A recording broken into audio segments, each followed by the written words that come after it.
형제가 연합하여 동거함이 얼마나 아름다운 일인가. 근데 성경을 보면 형제가 연합하고 동거하는 일이 결코 쉽지 않았던 사건들이 기록이 됩니다. 특별히 창세기에 보시면 최초의 인류였던 아담과 하와가 여호와 하나님의 말씀을 어기고 죄를 범했습니다. 그 죄가 인류 가운데로 들어왔고 그 아담과 하와의 후손이 되는 가인과 아벨이 형제간이거든요. 가인, 아벨 이 형제간인데 형제간에 비극적인 사건이 있었던 것을 우리가 잘 기억을 합니다. 그래서 가인은 농사짓는 자였기 때문에 자기가 땅의 소산물을 제물로 삼아서 하나님 앞에 제사를 드렸다. 아벨은 양치는 자였기 때문에 양과 더불어 그 첫 새끼와 그 기름으로 제물을 삼아 여호와 하나님 앞에 드렸다 그랬습니다. 그거는 이제 우리가 잘 알고 있는 현실이고 상식적인 이야기예요. 그런데 가인이 어떤 마음이 들었는가 하면 하나님께서 내가 드리는 이 곡식 제물은 받지 않으시고 거절하시고 내 동생 아벨이 드린 이 양의 첫 새끼와 기름은 기쁘게 받으셨다. 어떤 마음이 들었는가 하면 왜 나는 안 되지? 너는 왜 되지? 이게 하나님이 그렇게 하신 건데 그 모든 마음 불편하고 화가 나고 또 짜증나고 열등의식이 발동되는 이런 모든 일들의 원인을 너는 왜 되냐고 나는 안 되는데 해서 자기 동생 아벨에게 모든 책임을 묻기로 해요. 그래서 그 아벨을 돌로 쳐 죽입니다. 인류 최초의 살인 사건이 일어나지요. 어떤 지간인데요? 같은 부모님 슬하에 태어난 형제간입니다. 형제간이 동거하는 것이 어찌 그리 아름다운고 했는데 전혀 아름답지 않게 시작이 되었다는 겁니다. 창세기에서. 그래서 우리가 알기로는 이 형제간이라 혈육을 말합니다. 같은 부모님 슬하에서 태어나 자랐으니 어떤 어려움이 있으면 형제의 일이니까 내가 나 몰라라 하지 않고 가서 돕고 격려하고 또 내가 그를 도울 일이 있으면 또 가서 찾아가서 돕고 격려하고 이게 형제간인데 지금 인류 최초의 형제간은 누가 누구를 증오하고 미워하고 죽이고 싶도록 그래서 실제로 그 살인 사건은 일어나고 말았습니다. 이런 비극적인 일들이 일어나고 말았다는 겁니다. 서로 아껴주고 위해주고 격려하고 사랑으로 품어주고 이게 이상적인 형제의 관계인데 그 형제의 관계는 아예 창세기에서부터 완전히 깨져버리고 마는 이런 모습을 우리가 확인할 수가 있게 됩니다. 그리고 같은 창세기에서 이건 이제 형제간은 아닌데요. 같은 혈육간에 동거한다는 거, 함께 거하는 것이 얼마나 어려운 일인지 쉽지 않은 일인지를 극명하게 보여주는 또 한 가지의 사건이 창세기에 등장합니다. 아브라함이 있었지요. 그에게 조카가 있었습니다. 그 조카 롯과 아브라함 사이에 있었던 사건. 그래서 창세기 13장에 보면 여기에 창세기 12장에서 하나님의 언약과 축복을 받았던 아브라함이 기근을 피하기 위해서 자기 식솔들을 이끌고 애굽으로 이주해 가는 장면이 등장을 합니다. 이게 이제 창세기 12장 이후에 나오는 13장의 장면입니다. 여기에서 아브라함이 자기 아내 사레를 애굽의 바로에게 뺏길 뻔했던 사건이 있었고요. 그리고 창세기 13장에 들어와서 다시 애굽을 떠나서 자기들이 네게브 사막을 지나서 여호와 하나님 앞에 처음 단을 쌓았던 베델 지역으로 나아가는 장면이 나옵니다. 그때 아브라함이 애굽에서 얻은 많은 가축과 은과 금이 풍부한 상태였다. 그러니까 애굽에서 있었던 사건으로 말미암아 애굽 왕 바라오가 아브라함과 그 식솔들에게 막대한 재물을 안겨서 떠나보내게 했다는 말입니다. 그래서 풍부한 상태였다. 그다음에 조카 롯도 마찬가지입니다. 양과 소와 장막이 있었다. 그런데 지금 아브라함이나 롯이 가지고 있는 이런 모든 재물들은 자기들이 처음에 여기서 떠나갈 때에 애굽으로 갈 때에는 아무것도 없었던 빈털터리들이었는데 애굽에서의 일련의 사건을 통해서 본향으로 돌아오면서 보니까 자기들이 큰 부자가 되었어요. 아니 살다가 이런 날이 다 있네 싶을 정도로 감당할 수 없는 큰 부자가 되어서 모든 면에서 다 풍족한 상태였습니다. 부족할 것이 없어요. 그래서 창세기 13장 6절에 그 땅이 그들이 동거하기에 넉넉하지 못하였으니 이는 그들의 소유가 많아서 동거할 수 없었음이니라, 이렇게 기록이 되고 있습니다. 형제가는 아니지만 삼촌과 조카, 혈육관계인 이들도 동거 함께 거하는 것이 불가능할 정도의 상황을 만나게 되었습니다. 그래서 창세기 13장에 보면 아브라함의 가축을 돌보는 목자들과 롯의 가축을 돌보는 목자들이 서로 다투고 있습니다. 삼촌하고 조카 사이인데 그 수하에서 일하는 종들이 우리 주인들이 남남 사이도 아니고 혈육지간인데 우리가 이런 일로 다투면 되겠느냐, 이게 아니고 일단은 내 목초지를 확보하는 것이 당면의 과제였어요. 그 예전에 아주 오래전에 농사 지실 때 우리 조상들이 농사를 지실 때 그 천수답이라고 있지 않습니까? 천수답은 뭐냐면 물이 하늘에서 비가 내려주지 않으면 농사가 안 되는 논밭을 천수답이라 그래요. 근데 이제 비가 와서 어딘가에 물이 고였으면 이 물의 흐름을 내 밭으로 내 논으로 열어놔야 내 논밭이 모내기를 하든지 파종을 하든지 할 수 있는 준비가 되어지는 겁니다. 과거에 우리 조상들은 삽 들고 그렇게 많이 싸웠다 그래요. 왜냐하면 물꼬를 내 논에 대야 되기 때문에. 그러면 너만 농사 짓냐, 나도 농사 짓지 않냐, 물도 같이 나눠 쓰거나 아니면 내 논이 급하니까 쩍쩍 갈라지는 거 안 보이냐, 내 논에 물 먼저 대야 되겠다, 이래가지고 싸움박질이 나는 거예요. 같은 동네 사람들끼리. 아니 형제지간에도 무시무시하게 싸웠다고 얘기를 들었어요. 근데 지금 이 사람들은 이 목축을 하는 사람들입니다. 아브라함이나 롯이나 자기들이 목축을 하고 자기 종들에게 이 양이나 소나 낙타나 이런 것들을 맡겨서 이제 먹이도록 하는데, 목축업을 하는 사람들은 자기 가축을 이끌고 이동합니다. 계속 이동하지요. 어디로 이동하는가 하면 풀이 있는 곳으로 갑니다. 그래야 내 짐승들이 풀을 뜯을 수 있잖아요. 근데 그 풀도 질 좋은 풀들이 나는 곳이 따로 있다고 그래요. 그러면 그 땅을 선점해서 내 양들이 풀을 뜯을 수 있도록 하기 위해서 다툼이 일어나는 겁니다.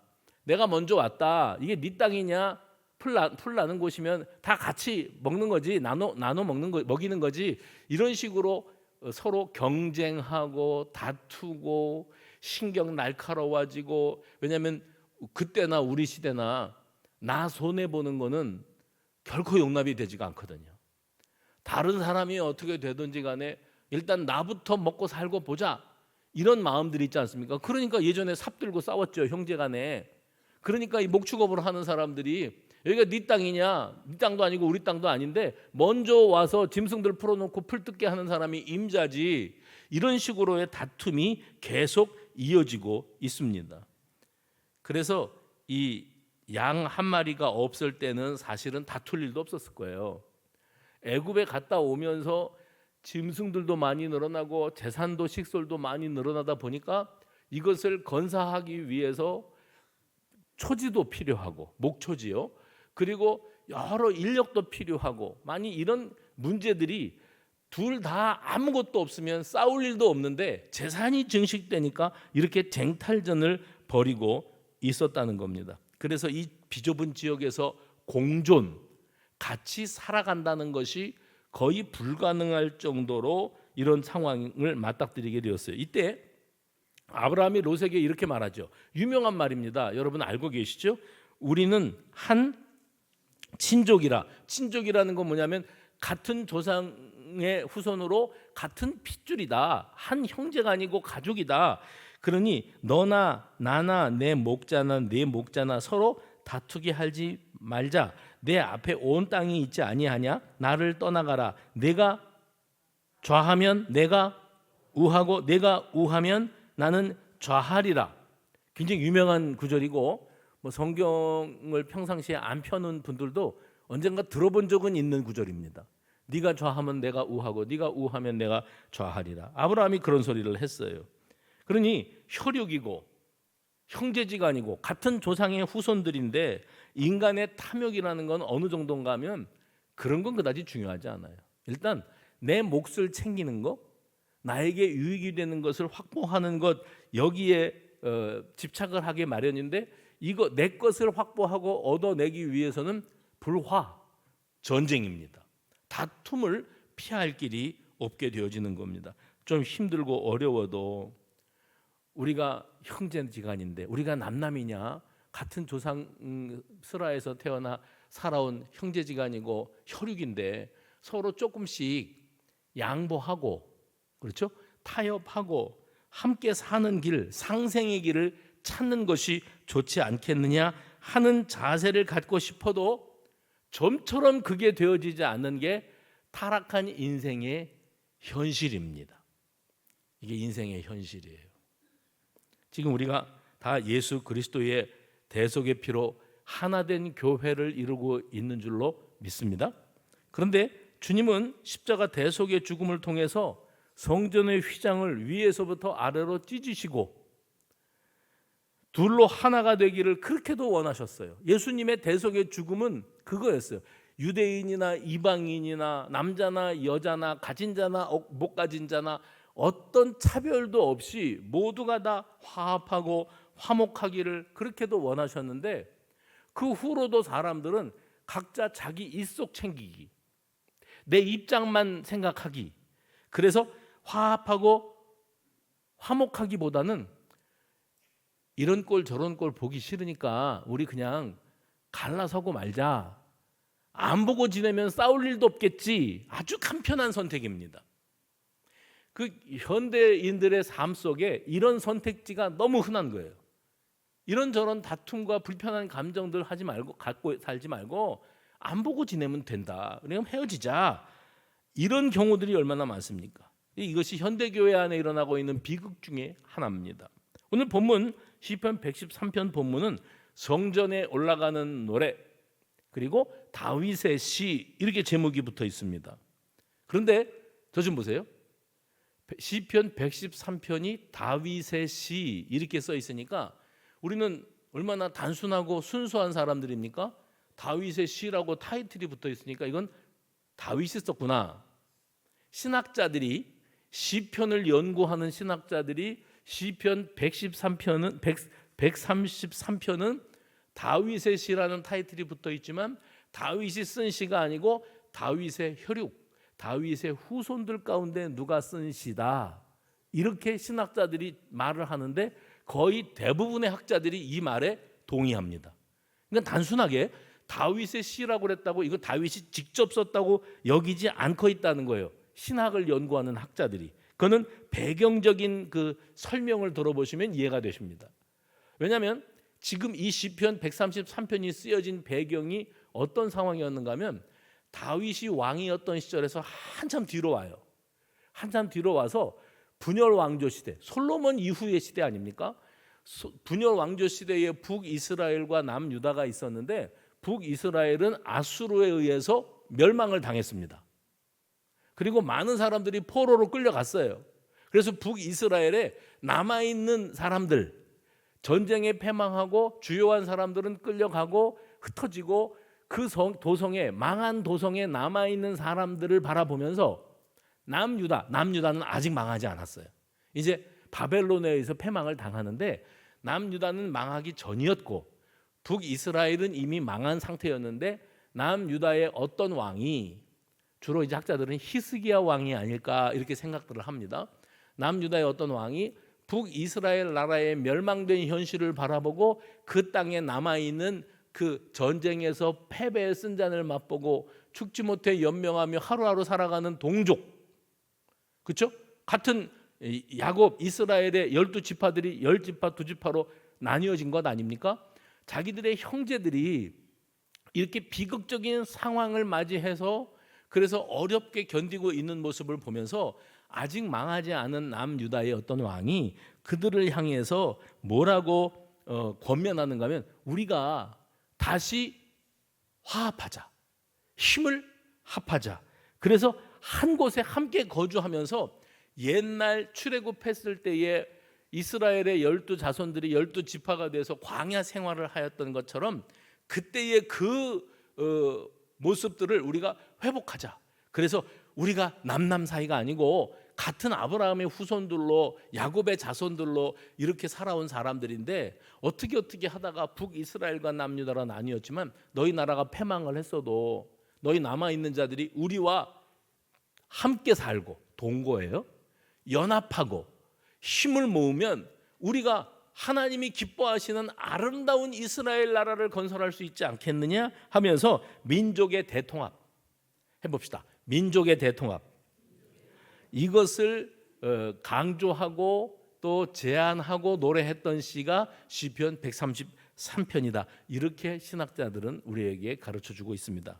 어찌되었든 이 시편 133편은 한 조상의 한 피를 물려받은 형제 자매들이 다시 한 마음으로 한 곳에 모여서 동거입니다. 함께 사는 것이 얼마나 아름답고 이상적인 일이겠느냐. 이것을 권면하고 설득하는 노래로 시편 133편이 등장한다는 겁니다. 특별히 형제가 동거함이 얼마나 귀한 일인지를 강조하기 위해서 1절을 이렇게 시작합니다. 보라. 해봅시다. 보라. 감탄사지요.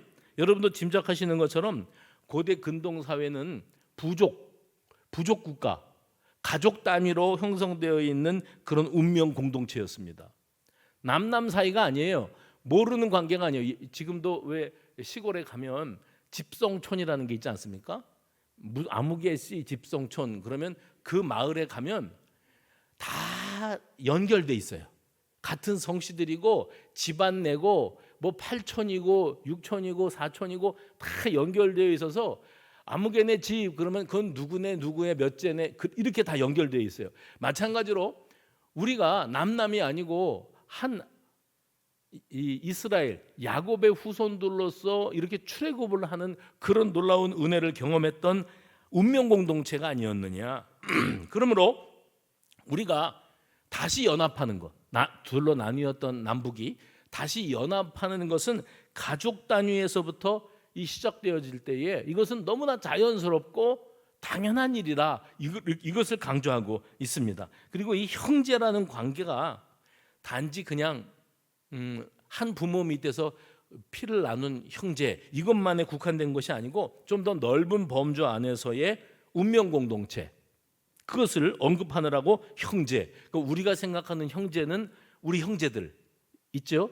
누이도 있고 오라버니도 있고 형도 있고 아우도 있고 하는 그런 형제가 아니고 여기서 형제가 연합하여 동거한다는 이 형제는 그 이스라엘 운명 공동체를 언급하고 있다고 이렇게 여러분들이 이해하시면 되겠습니다. 그래서 말씀드린 것처럼 멸망한 북이스라엘 왕국에 남아있는 자들 생존자들과 아직은 멸망을 당하지 않은 남유다의 사람들과 왕국이 다시 하나가 되고 연합하면 얼마나 귀한 일이겠느냐 하고 노래하는 거예요.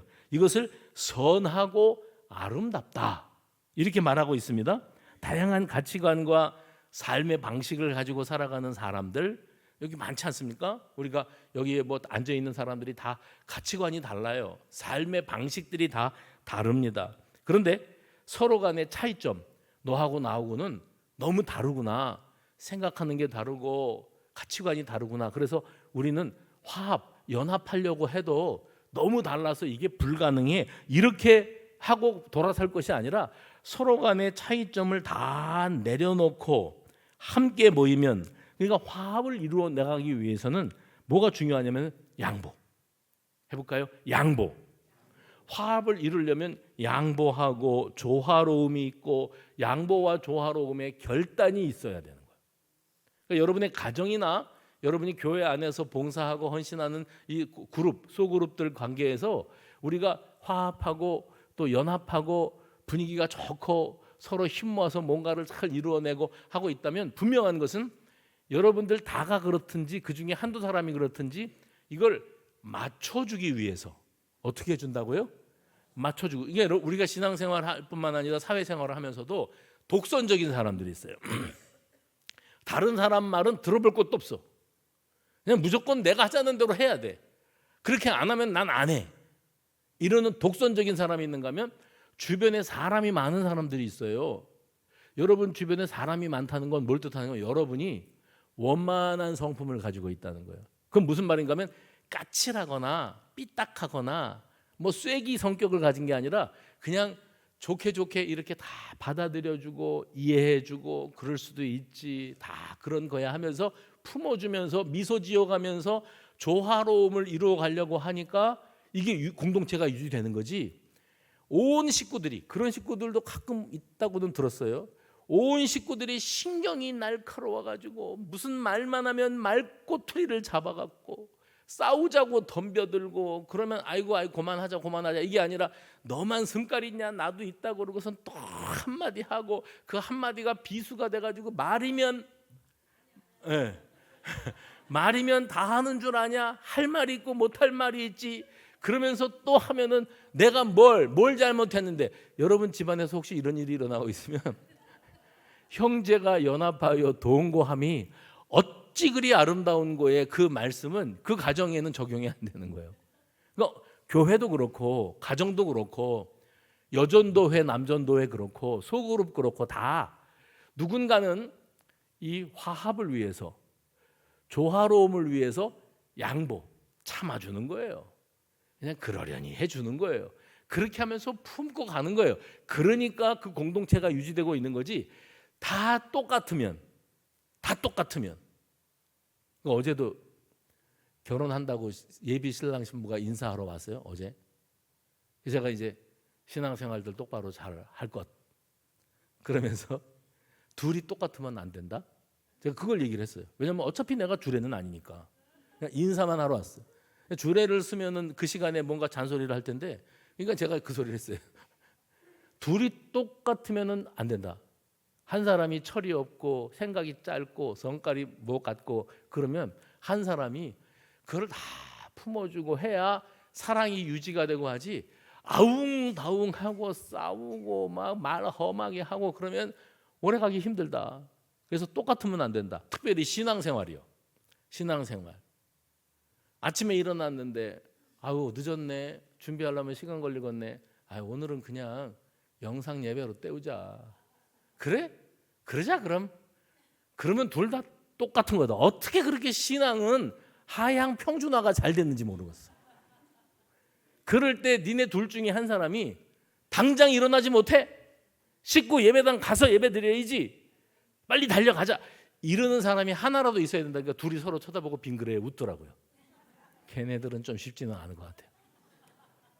그렇습니다. 형제가 화합을 위해서는 서로 조화롭고 또 끌어주고 신앙의 격려가 되어지고 하는 이런 모습. 근데 이 주님 안에서 형제가 연합하여 공동체를 이루는 모습을 오늘 여기 어떻게 이 은유법을 통해서 말씀하고 있는가 하면 2절 말씀 보세요. 머리에 있는 보배로운 기름이 수염 곧 아론의 수염에 흘러서 그 옷깃까지 내림 같고, 은유법입니다. 뭐뭐 같아요? 그런데 뭐 같다고 말을 하는가 하면 머리에 보배로운 기름을 부었어요. 부었는데 이게 주르르 기름이 흘러내리는데 수염을 타고 흘러서 옷깃을 적신다. 그게 형제가 연합하여 동거하는 아름다운 모습을 비유적으로 표현한 거예요. 사실 더 어려워요. 이게 뭔 소리인지를 모르면 더 어려울 수밖에 없습니다. 아론의 머리에 기름이 부어진 건 뭘 말하냐면 아론은 제사장직을 1번으로 받은 사람입니다. 그러니까 아론이 대제사장으로 직임을 받고 이 기름 부음을 받는 이 예식 임직 장면을 보여줄 때에 그 순간에 사용되는 기름은 아무 기름이 아니에요. 특별히 보배롭고 귀한 기름을 사용을 합니다.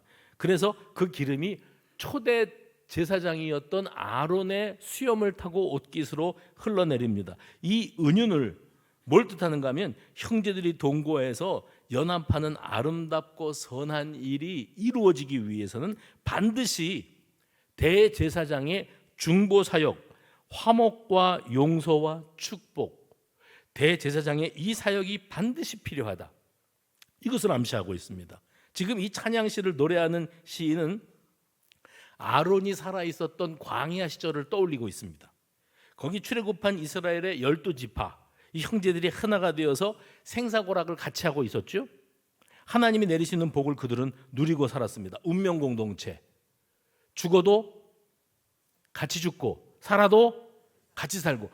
12지파가 북이스라엘 남유다로 나뉘기 전에 광야 세월을 할 때는 그들은 으르렁거리고 싸우는 관계가 아니라 이 거친 광야 생활을 살아남기 위해서 우리가 남이냐, 서로 돕고 격려하고 위로하고 자기 역할들을 신실하게 감당하며 생존을 위해서 최선을 다했던 그런 선조들이었습니다. 그런데 그렇게 생사고락을 함께하면서 하나님이 주시는 계시, 그 말씀, 율법 계명입니다. 그 말씀을 받고 살아갈 때에는 그들이 생사고락을 함께하면서 여호와 하나님이 내리시는 복을 생생하게 경험하고 살았습니다. 이처럼 주의 백성들이 하나가 되었을 때 하나님께서 아론의 머리에 기름을 부어주시는 것으로 복을 내리시는 것처럼 이제라도 야곱의 12자손들 12지파 북이스라엘과 남유다가 이제라도, 북이스라엘은 이미 망했어요, 남아있는 백성들을 향해서 남유다의 왕이 이 노래를 부르는 거예요. 이제라도 우리가 화합하고 하나가 된다면 하나님이 복이 넘치도록, 그 복이 넘치도록이 뭐냐면 기름이 옷깃까지 흘러내리는 것처럼 그렇게 우리에게도 복을 내려주실 것이다. 그 노래를 하는 겁니다. 그리고 또 한 가지 은유가 등장해요. 형제가 연합하고 동거하는 것이 얼마나 아름다운지에 대한 은유가 3절에 이렇게 표현됩니다. 3절, 헐몬의 이슬이 시온의 산들의 내림과 같도다. 앞서 2절에서는 연합됨이라는 것이 기름으로 비유됐다면 3절에서는 여기 연합됨이라는 것이 이슬로 비유되고 있습니다. 그 이슬을 헐몬의 이슬이라. 헐몬은 헐몬산을 말하는 거죠. 지금도 이스라엘 땅에 헐몬산이 자리하고 있습니다. 헐몬산은 헤르몬산 이렇게도 말을 하고, 예루살렘으로부터 북쪽으로 200km 정도 떨어져 있는 아주 높은 산, 해발 3,000m 정도 되는 산, 이스라엘 백땅의 그 대부분이 다 그 해수면보다 낮은 자리에 자리하고 있거든요. 대부분이. 그런데 해발 3,000m다 그러면 상대적으로 엄청나게 높은 산입니다. 그런데 이 산에 비가 내리지 않아도 지중해에서부터 흘러 들어오는 구름이 계속 밀려 들어오는데 그 구름이 높은 산에 걸칩니다. 그러면 그 구름이 산에 걸치면서 그 산 꼭대기에 있는 나무들에 이슬방울이 맺히다 보니까 헐몬산에 비가 오지 않아도 물은 마르지 않았어요. 초원이 형성됩니다. 그래서 그 헐몬산에서 발원한 물들이 갈릴리 호수로 모여들고 요단강으로 흘러 내려가게 이렇게 되어져 있었습니다. 그래서 집단 농장, 키부츠 이런 소리 여러분들 들어보셨을 텐데, 그 이스라엘이 다 광야 지역이고 척박한데 이 헐몬산 쪽으로 올라가면서는 그 집단 농장 키부츠들이 자리 잡고 있고, 그리고 비옥한 땅 푸릇푸릇하게 그렇게 농사를 짓는 농장을 보면은 파랗게 무슨 곡식인지 무슨 식물인지 자라고 있지 않습니까? 그런 광경들이 이 북쪽 지역에 가면은 펼쳐져 있는 것을 우리가 확인할 수가 있습니다. 여기에 이슬로 비유되고 있는데 시온산, 예루살렘 인근의 산들과 들까지 이 헐몬산에서 내려온 이슬이 물을 이루고 그 물이 온 땅을 충분히 적신다, 이렇게 비유를 합니다. 그건 이슬이 뭐를 뜻하는가 하면 생명의 연합. 해볼까요? 생명의 연합. 생명의 근원이 되는 형제간의 하나됨, 이것을 통해서 성전이 충만하게 될 것이다. 이것을 이 시편 133편을 쓴 시인이 노래하고 있는 겁니다. 근데 우리가 이 시편을 쭉 묵상해 내려가면서 중요한 장면이 하나 있습니다. 놓치면 안 될 중요한 장면이 하나 있는데, 그게 뭐냐면 머리에 있는 보배로운 기름 곧 수염 곧 아론의 수염에 흘러서 그의 옷깃까지 어떻게 돼요? 내림 같고 흘러내려요. 뭔가가 흘러내려요. 또 헐몬의 이슬이 시온 산들의 내림 같도다. 여기에 나오는 이 두 번의 표현 흘러내림이라고 하는 것은 높은 곳에 임한 은총이 아래쪽으로 흘러내려오는 것. 여러분 알고 계시죠? 물은 높은 곳에서 낮은 곳으로 흐르게 되어져 있습니다.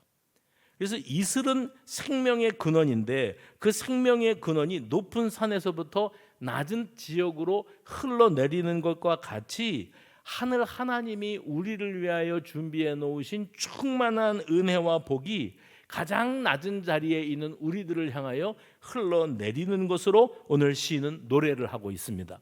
마찬가지로 제사장으로 세워지는 아론의 머리에 부어진 특별한 기름이 있었지요. 복 있는 기름, 이것이 흘러내려서 수염을 타고 옷깃에까지 흘러내리는 것과 같이 하나님이 부으시는 은혜가 높은 곳에서부터 낮은 곳으로 흘러내린다, 이것을 묘사하고 있습니다. 그래서 시편 133편에서 여러분이 꼭 보시고 넘어가야 될 것, 기억해야 될 게 있는데 그게 뭐냐면 흘러내림이에요.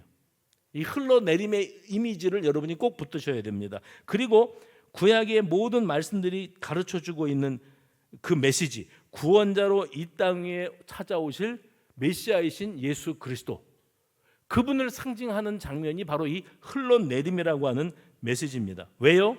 높고 높은 하늘 보좌에 계셨던 그분이 낮고 천한 이 땅 위에 인간의 몸을 입고 찾아 내려오신 장면, 그것이 예수님의 탄생 아니겠습니까? 그 예수님이 거룩한 보좌를 포기하시고 낮고 낮은 인간의 자리에까지 자신을 낮추셔서 이 땅에 찾아 내려오셨다. 여기에 자기를 낮추심이라는 말은 쉽게 표현하면 우리를 위하여 눈높이를 맞춰주시는 거예요. 수준을 맞춰주시는 거예요. 죄인된 우리들에게 하늘의 신령한 복을 맛보게 하시기 위해서 하늘 높은 보좌에 계시던 그분 예수님이 죄인들의 수준에 고귀하고 거룩하고 흠없는 자신을 맞추어 주셨어요. 그래서 아까 그 조화로움이라는 건 자기 내려놓음에서부터 시작된다 그랬죠. 독불장군, 독선적이고 지잘난 맛으로 사는 사람들이 많은데, 그런데 그 공동체, 그 가정, 그 교회가 유지가 되고 있다. 그건 뭐냐면 그런 독불장군들을 품고 참아주고 기다리는 누군가가 존재하고 있다는 것을 뜻하는 겁니다. 그러니까 오늘 집에 가서 내가 성깔이 뭐 같은데 그래도 우리가 이 가정이 깨지지 않고 이렇게 잘 유지되고 있는 것은 당신이 천사요. 고마워. 나 같은 사람을 참아주고 얼마나 속 터질 텐데 기다려주고, 그래서 누군가가 참아줬기 때문에 지금 이 가정이 있고 이 교회가 있고 이 공동체가 살아있는 거예요. 그거를 절대 잊으시면 안 됩니다. 누구는 누구보다 조금 더 철이 들었어요. 누구는 더 생각하는 게 깊어요. 그래서 이 하나됨을 깨뜨리지 않기 위해서 내가 참아주는 거예요. 양보하는 거예요. 그게 아름다운 교회 공동체, 가정 공동체를 세우는 데 있어서 근본이라고 하는 사실을 잊지 마시기를 바랍니다. 나를 낮추고가 뭐예요? 겸손입니다. 나를 내려놓고 양보입니다. 또 나를 포기하고 순종입니다. 나를 낮추고 나를 내려놓고 나를 포기하고 이 땅 위에 찾아오신 분 예수 그리스도. 그러니까 우리도 그런 은택을 입었으니까 우리도 서로에게 맞춰주기. 그게 성숙이거든요. 근데 이게 안 되니까 맨날 사느니 못 사느니 성격이 차이가 나느니 어쩌고 이러고 사는 건데, 사실은 우리 주님이 우리를 향하여 그렇게 자신을 낮추시고 자신을 맞춰 주셨어요. 바라기는 우리 교회 안에서 어떤 사역을 감당하든지 그 한 성과를 하는 분들이 있거든요. 또 그분들이 그 한 성과를 해야 또 일이 돌아가더라고요. 그런데 그 똑같은 사람이 있으면 그 다음에 쌈나요. 저게 죽어야 내가 살지 이러고 돼요. 근데 그래 그러자. 제가 제일 감동받은 장면이 그거였다니까요. 김장을 하는데 배추를 씻어서 엎어놔서 물을 빼는 작업이 있고, 그게 아마 절인 다음에 하는 건가요? 그 다음에 이제 그 다음 날 모여서 양념을 만들어서 버무려 갖고 쫙 앉아가지고 배추에다가 속을 넣고 이렇게 하는데, 제일 중요한 순간이 뭐냐면 이 속 만드는 장면이에요. 속. 아, 젓갈 좀 더 갖고 와봐. 안 돼, 냄새 나서. 아니, 모르면 가만히 있어. 내가 하라는 대로 해. 고춧가루 좀 더 넣자. 소금 어디 갔냐? 아, 소금 지금도 얼마나 짠데 그건 네 입맛이고 갖고 오려면 갖고 와. 옆에서 이렇게 지켜보고 있는데, 야, 저분은 대장 왕이구나, 왕. 근데 큰 소리 날 것 같고 싸움 날 것 같은데 다들 그냥 웃더라고요, 나머지 분들이. 왜냐하면 그 성깔을 알아. 여기 어디 봅시다. 내가 여기 한 성깔들이 있거든요.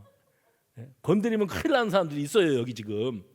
그 사람은 그런 사람이라. 근데 그 사람하고 똑같으면 우리가, 야, 너는 왜 생겨먹길 그렇게 생겨먹었냐 그러면 쌈밖에 안 나요.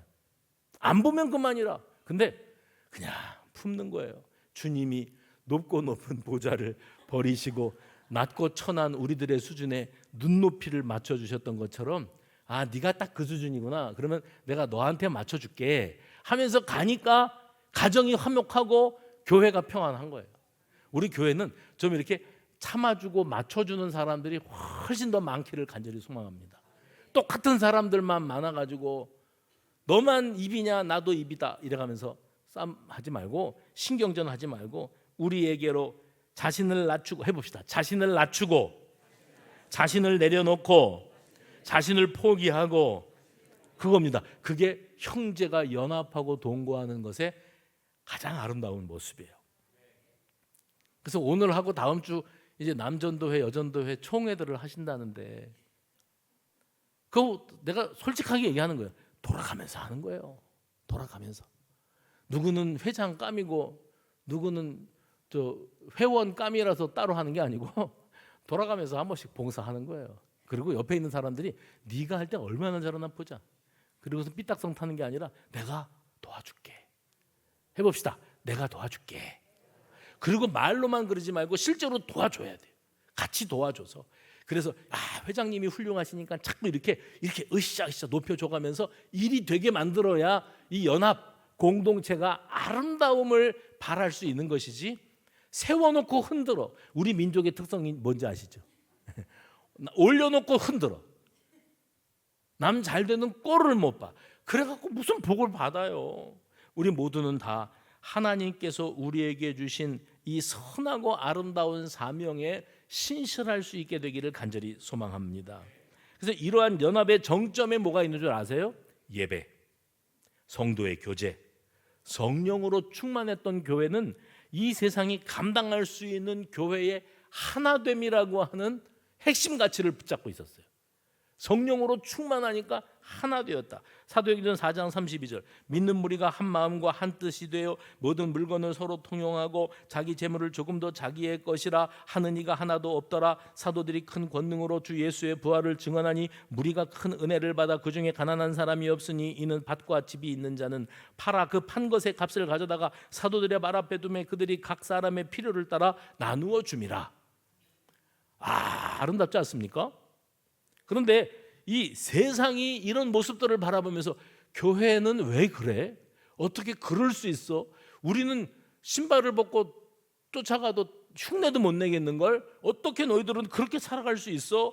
할 때에 그 초대교회의 하나됨의 뿌리는 단연 한 가지밖에 없었습니다. 그게 뭐냐면 네가 받은 성령, 내가 받은 성령, 하나님의 영이 성깔이 다른 모든 사람들에게 공히 임하고 있었어요.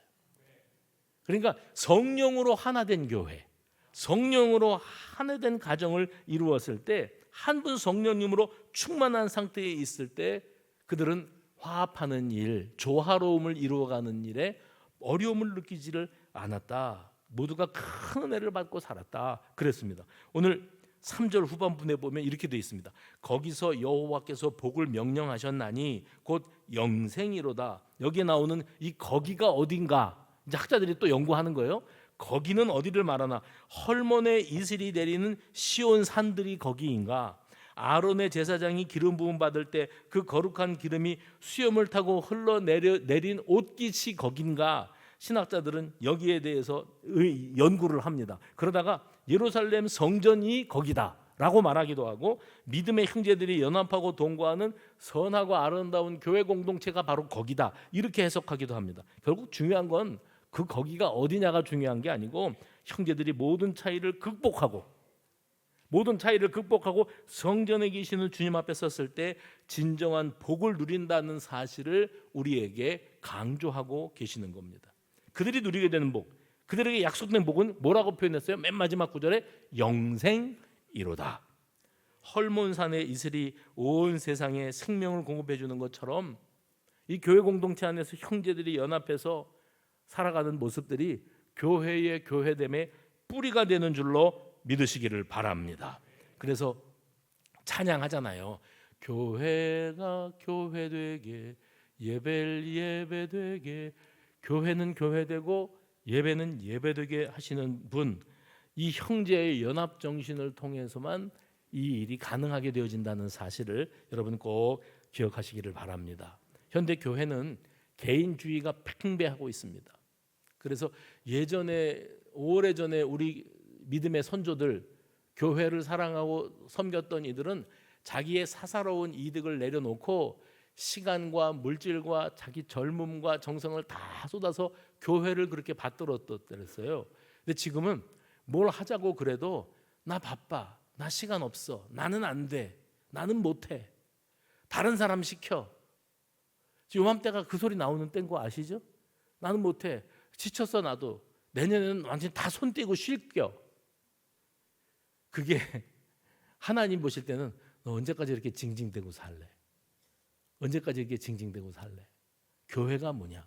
공동체가 하나 된다는 게 뭐냐? 성령 충만으로 큰 권능을 받았던 사도들이 예수 부활의 복음을 전했을 때 온 교회가 은혜를 받았고, 세상은 감당할 수도 이해할 수도 없는 놀라운 역사, 복음 증거의 역사가 이루어졌던 것처럼 오늘날 우리 교회들도 성령의 은혜를 힘입고 큰 은혜를 받고 그 은혜를 나누는 공동체가 되어야 될 줄로 믿습니다. 그래서 형제가 연합하고 형제가 동거하는 이 일이 그 얼마나 선하고 아름다운 일인고, 이것이 교회를 통하여 온 만방에 드러나야 돼요. 외로운 교회 생활을 하시는 분들이 참 많아요. 외로운 교회 생활. 저는 슬기로운 교회 생활을 추천드리고 싶습니다. 슬기로운 교회 생활은 뭘 말하는가? 내가 스스로 교회당 저 한 구탱이에 스스로 고립되어서 쭈그리고 앉았다가 누가 인사하는 것도 싫고 누구랑 뭐 헛웃음 하는 것도 싫고 나는 그냥 조용히 빠져나가 예배만 드리는 신앙생활 하겠다 하는 분들이 많아요. 사람이 싫고 사람한테 상처받고 사람들이 뒷말하는 거 있잖아요. 말거리가 되는 것 자체가 내가 싫어요. 그래서 그게 무서워서 교회를 못 나오는 분들도 계세요. 남들이 나를 보고 뭐라고 할 것 같으대. 근데 남들도 바빠요. 그 사람 바라보고 저 사람이 그 사람이지 그렇게 말하는 것도 한두 번이지, 남들도 지 살기 바빠요. 그 사람 와서 앉았든지 뭐 했든지 별로 잘 기억도 못해요. 그러니까 뻔뻔하고 당당하게 나와서 예배 드리시고, 믿음의 내 자리, 스스로 고립된 신앙생활 하지 마시고 슬기로운 교회 생활을 시작하는 저와 여러분이 되어지기를 바랍니다. 그래서 나를 낮추시고, 예수님이 그러셨죠? 자신을 낮추시고 높은 보좌에서 우리의 수준에 눈높이를 맞춰주셨던 예수님을 닮아가는 모습들, 서로가 서로에게 양보하고 배려하고 이해하고 눈높이를 맞춰주는 그런 신앙생활을 할 때 남전도에 여전도에 임원을 뽑아야 돼, 일할 사람을 뽑아야 돼 하는데 10이면 10, 5이면 5, 다 나는 못해, 내년에 할게, 올해는 난 절대 못해, 애가 고3이야. 우리 시어머니가 요양원에 들어가 계셔. 우리 애가 대기업에 취업하느라고 준비하고 있어. 내가 올해는 절대 못해. 여러분, 한 사람 레파토리가 아니고 목회를 해보니까 100이면 100, 1000이면 1000, 모든 이들의 레파토리가 다 똑같아요. 어쨌든지 이 순간만 모면하자. 그러면 안 돼요. 형제가 동거하고 연합하는 것이 얼마나 아름다운고, 우리 주님이 삶을 통해서 우리에게 그걸 보여주셨습니다. 바라기는 우리 주님을 닮아가는 저와 여러분이 되어지시기를 바랍니다. 십자가에 달리심으로 유대인과 이방인 사이에 보이지 않던 휘장에 그 보이지 않던 담을 찢어내리셨던 우리 예수님의 마음을 생각하시면서 그 신비와 그 능력을 생생하게 경험하는 저와 여러분 되어지시기를 주의 이름으로 축원합니다. 전능하신 아버지 감사합니다.